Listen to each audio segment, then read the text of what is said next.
guess who's back? And it's got an MOT. Oh yes, I took it. And there was nothing wrong. Okay, it got a couple of advisories, but they were really simple things. So all I had to do was change the brake discs, which can't believe I missed, to be honest. And there was a little bit of play in the UJ on the steering column. So I whipped that out, changed it over, even though I didn't need to. Because when I sell it, I want to sell it knowing that there's absolutely nothing wrong with it whatsoever. So what am I up to today? Well, it's mechanically all sorted. So now it's time to sort out the bodywork. Right, so as I've shown you before, got a bit of a problem with the paintwork, and it's exactly the same on the other side. So I think what we're going to do, pop this off, pop the rear bumper off, rub it all down, give it a respray. So first off, let's get this off. Theoretically it should just pop off.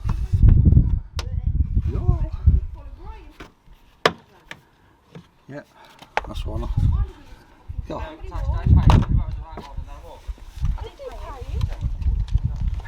That was painfully easy. Now let's get this unscrewed.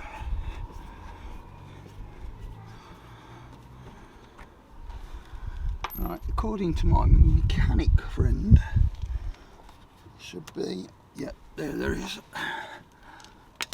See if we can get it in there. Don't know if you can see this, but you got a screw in there that needs to come out. It's great. So, tiny little posi drive. I hope this fits, otherwise I've got to take the wheel off. Oh crap. No, it doesn't. Okay, what we'll do first is take off the other screws, and I think there's a couple of nuts. Then come back, pop off the wheels, undo the screw this side, that side, slide the bumper off, put the wheels back on. Okay, so screw out here.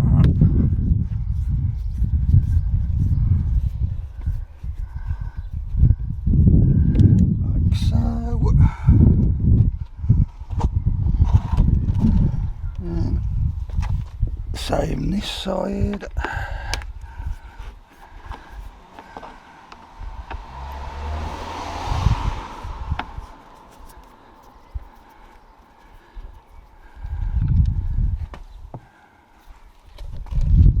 Then pop off this arch, same as we did with the other one.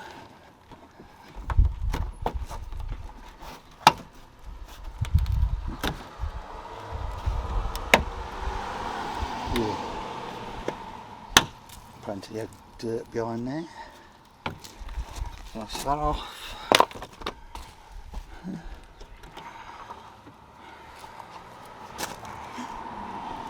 Don't think this mastic's meant to be there,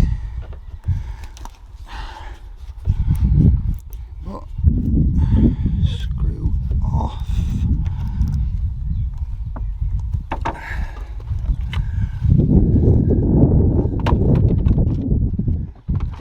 Now we've got to look underneath. Right, I hope you can see this. We've got posi screw there. We've got one that's loose there, another one there, further down. For some reason that looks like it's 10mm bolt. I'd say this has all been off before and then cobbled back together, so we'll get those off. Get the two off that by the wheels, and hopefully this should just pull off. Right, all the trim off. Well, not the trim, but all the screws out. So let's try it.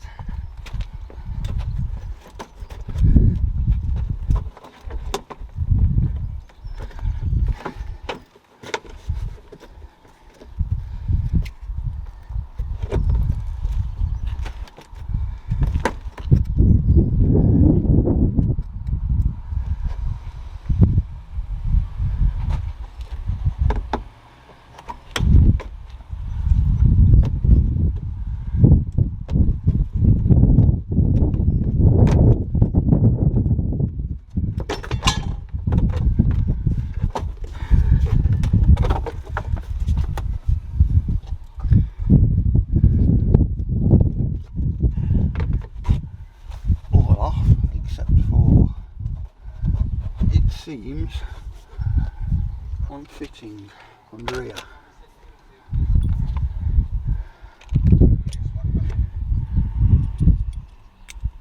Let's feel this.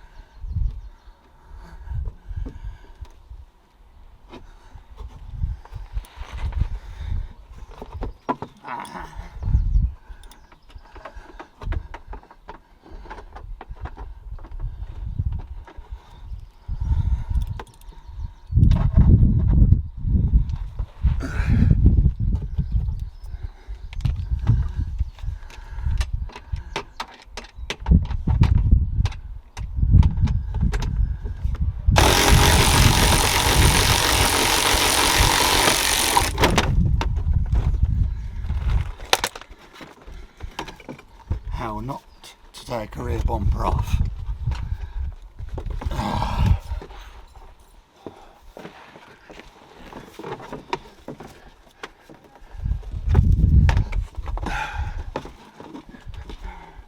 So it turns out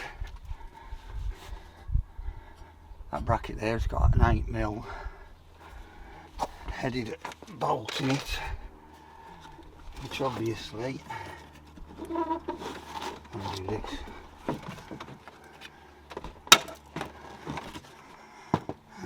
Where does that go? You got a clip there that it goes through. So now that's off. And I don't know where the bolt's gone. Oh, there it is. On the heat shield. There we go. Rear bumper off. Rear arch covers off. So we'll get them out back and start the process of cleaning everything up and then painting. Right, so we've got the bumper here, and obviously you've got the damage there, and there's all spiders cracks underneath. If you look at it, the rest of it, there's no actual paint damage, it just needs a really good clean until of course you get to the other end where it's all scraped again. So I think what I'm going to do is take the edge off here and on the other side, and then obviously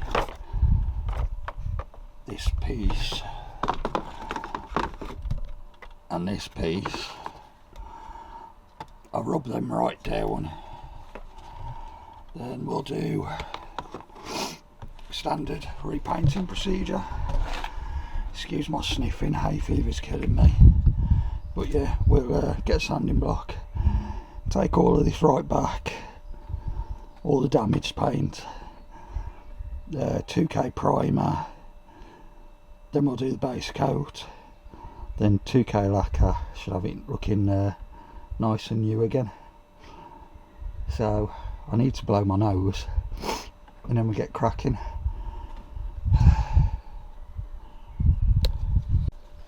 One thing I want to say though, if by some miracle the person who last took the bumper off and put it back on is watching this, do the job properly. Don't just use some random screws and bolts. Take out the ones that were there originally and put those back in. Or, crazy idea, go to a BMW dealership, go on eBay, somewhere else, buy the same ones and put them in, rather than bodging with a load of different types of screws that I struggle to get out. Rant over. Now let's get to doing body work. Right, so I've sanded all of these down so far using these sanding blocks. You can get them off Amazon, body shops, probably Alfred's as well. They come in all different abrasive sizes. 60 through to 220, probably get them finer as well. I started off with the harshest, C260, to get all the loose stuff off, and gradually worked my way a bit harsher just to get it down. So next thing I'm going to do is get these wipes sorted, get some alcohol wipes out, because we'll use these between painting each coat to make sure there's no dust contaminating it. So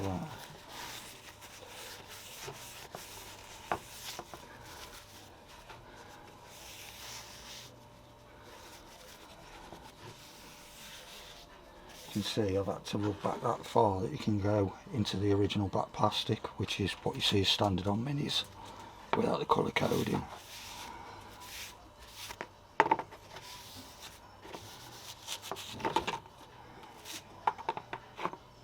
That's one.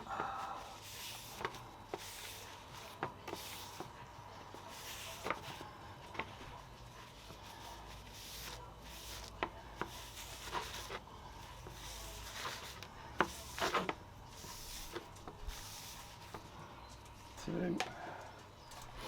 Next thing I'm going to do is an etch primer. Always use this as a starter, so it gets a nice bite.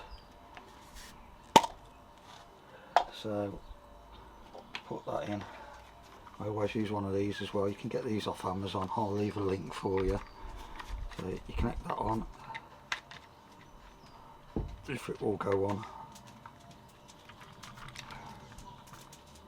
Tell you what, I'm going to do this off camera.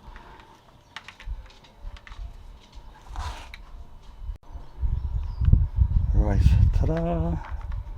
You literally have to push it on and it expands over it. It gives you better control. You can keep your distance.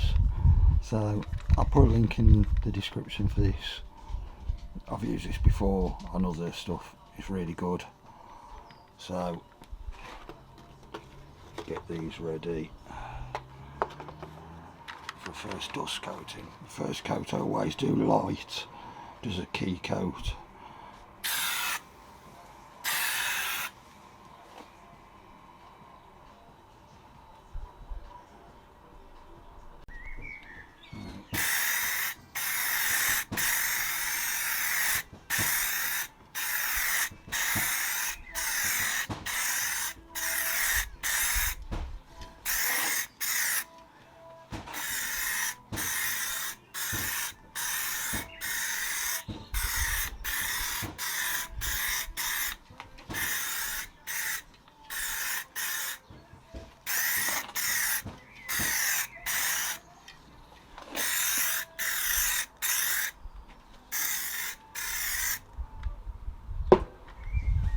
Right, straight away I've noticed you got a rash on there.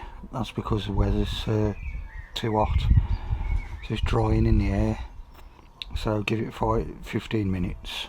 I'm going to come back to this and wet and dry it down again to smooth. That one's gone on fine. This one I'm going to wet and dry smooth, and then we'll start again. My aim is to get 3 coats of that primer down. Then we'll get a high build primer down and wet and dry that, and we'll be able to see if I need any filler anywhere. Hopefully I won't, in which case we can then get the body colour down, followed by a 2K lacquer. Alright, as you can see, paint's dried. I'm wet and drying it. If you've never heard of wet and drying before, it's literally sandpaper like that. It's actually called wet and dry sandpaper because you can do it dry or wet.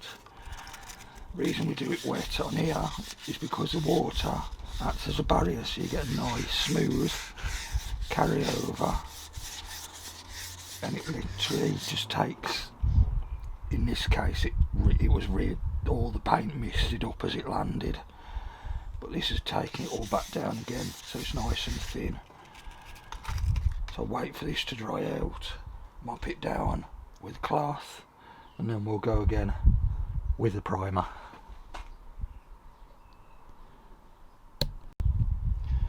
Okay, let's go again. Take whatever number.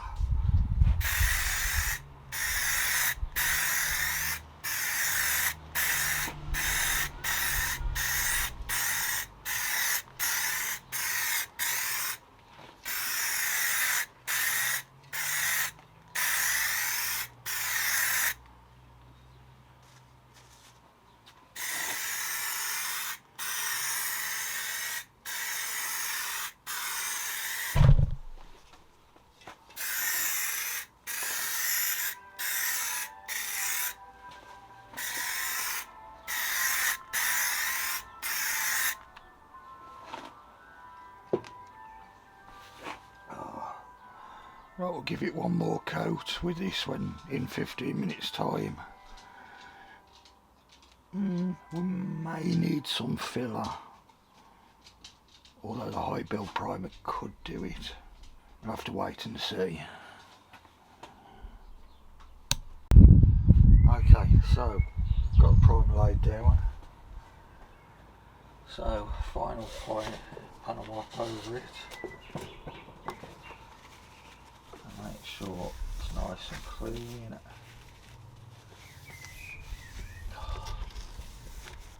And the problem we got today is how hot it is. I'm also worried as well that I'm doing this outside and we're due thunderstorms, but then that's according to the Met Office and they're not exactly known for getting everything right. Now, you may remember I said when I laid down the original primer that I would lay down a high build primer. I did that, wet and sanded it black, worked a treat at filling in the rough gaps. So yeah, now going on to the normal paint. As you can see, we've got the code for the paint. Your best place to go for your paint is to Google your local auto repair shop supply place. Just go in, say you need a supplier aerosol, give them the code. In the case of the Mini, you just open the bonnet, it's a sticker on the bulkhead which says pure silver 900 in my case, but whatever it comes up. I know that one of the colours is chili red. So let's get this going. I've already shook this for 2 minutes, and obviously with the weather it is, the can's nice and warm. So we'll start off with a light coat.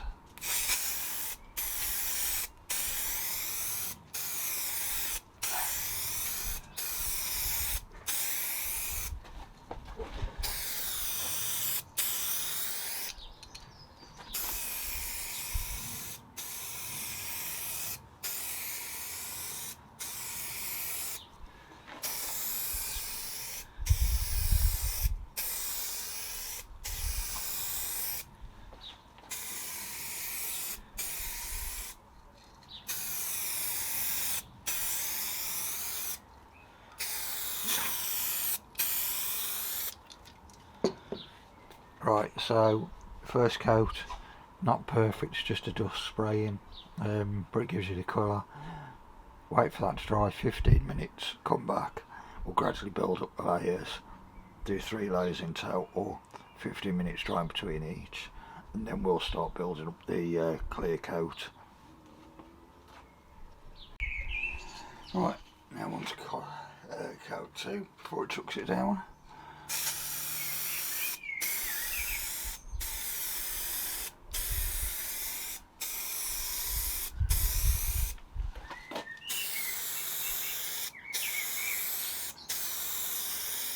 This is a thicker layer than the first one, as you can probably tell. And you noticed I'm overlapping the coats.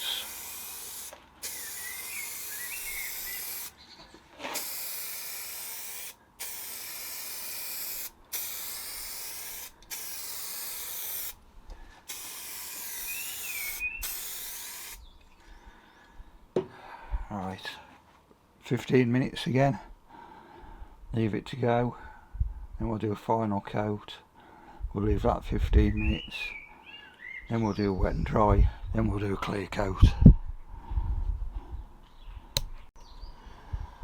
Okay, so that's all done.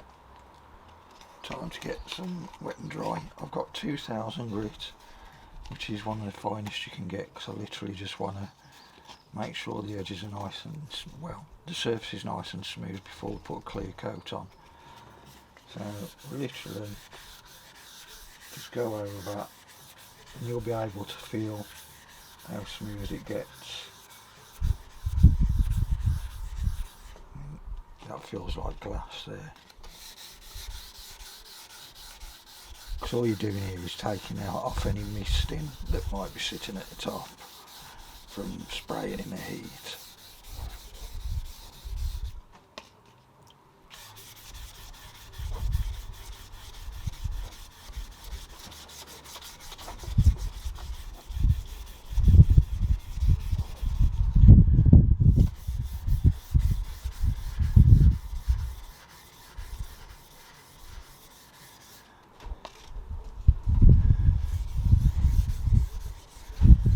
Careful on the edges that you don't press hard. You'll be amazed how quickly you can wear through.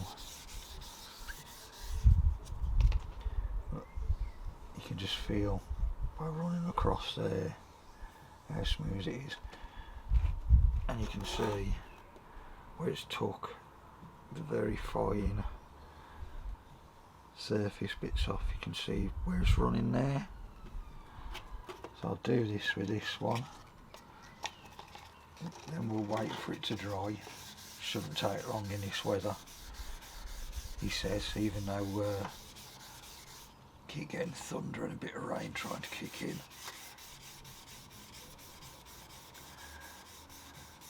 Once that's done, we'll start laying down the clear coat.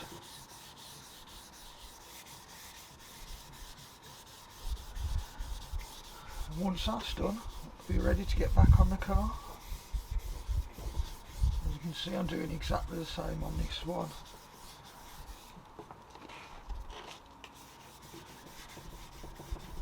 Very carefully taking off any mist. As I said, you can see from the water there, we're taking off very light level of the top coat.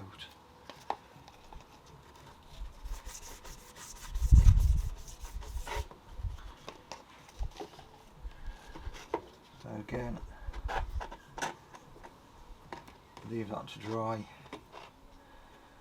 Once it's dry, which shouldn't take long in this weather, come back, clean it off, and then start the process of clear coating. Okay, that's dried out. Back to the panel wipe.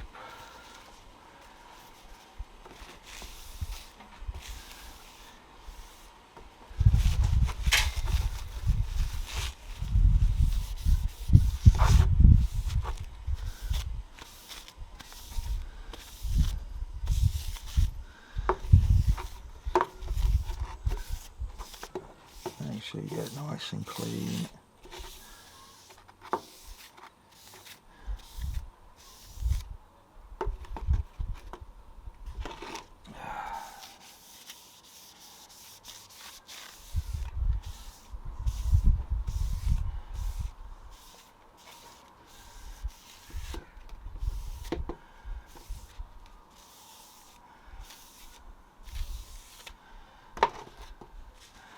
Now putting the wet and dry over it, you probably see has dulled the finish, but that's not a problem, because that's where the clear coat comes in.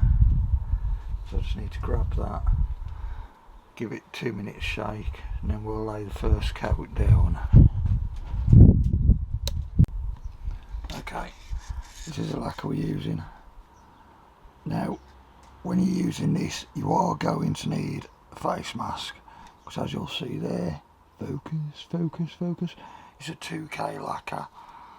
Difference between this and the normal one is just how strong it is, but it does make it a lot harder. So need to get that mask on there, otherwise you'll be high as a kite and not doing your lungs any good.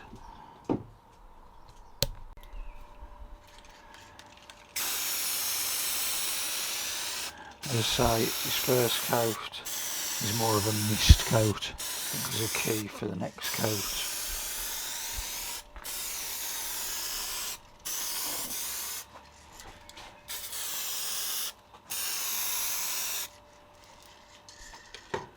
Right, so we'll leave this, because it's a 2K, we have to leave it longer than the normal ones. This takes about half hour between coats, so we'll leave that be.